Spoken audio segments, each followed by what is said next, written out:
On le sait, sur le plateau de Touche pas à mon poste le ton peut très vite monter. Mercredi 14 juin 2023, ce sont Géraldine Maillet et Jean-Marie Bigard qui ont sorti les grands mots en plein direct. Un coup de sang qui a fait rire tout le monde. Sauf la romancière. Chaque soir dans Touche pas à mon poste, un nouveau sujet de société alimente les débats, parfois très houleux, entre les chroniqueurs. Si certaines prises de bec sont très vite désamorcées sur le ton de la rigolade, d'autres donnent lieu à de grosses disputes. Cela a été le cas mercredi 14 juin 2023 entre Géraldine Maillet et Jean-Marie Bigard.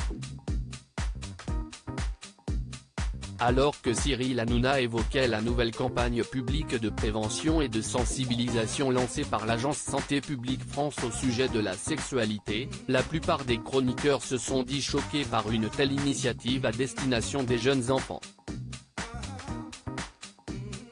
Même Jean-Marie Bigard, pourtant adepte de l'humour graveleux, s'est dit contre une telle campagne qui impose aux très jeunes enfants de grandir trop vite.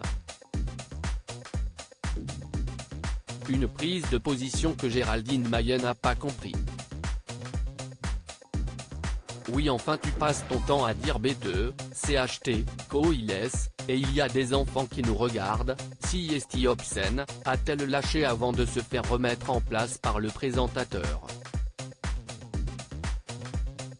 Pourtant, la romancière a immédiatement repris la parole pour expliquer son point de vue, alors même que Cyril Hanouna tentait de la faire taire.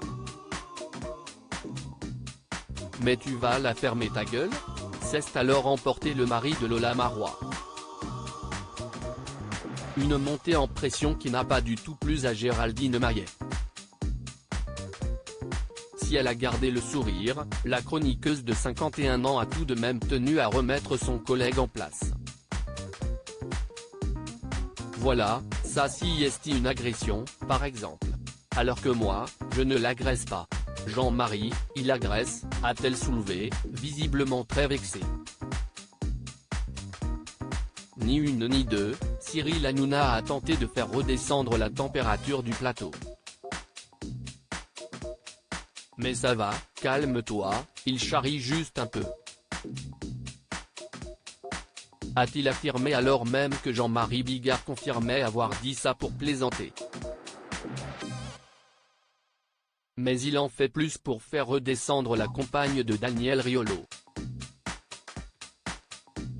Oui bah faut pas qu'il charrie trop, quand même, a-t-elle conclu sur un ton un peu menaçant. En voilà deux qui n'iront jamais boire un verre ensemble.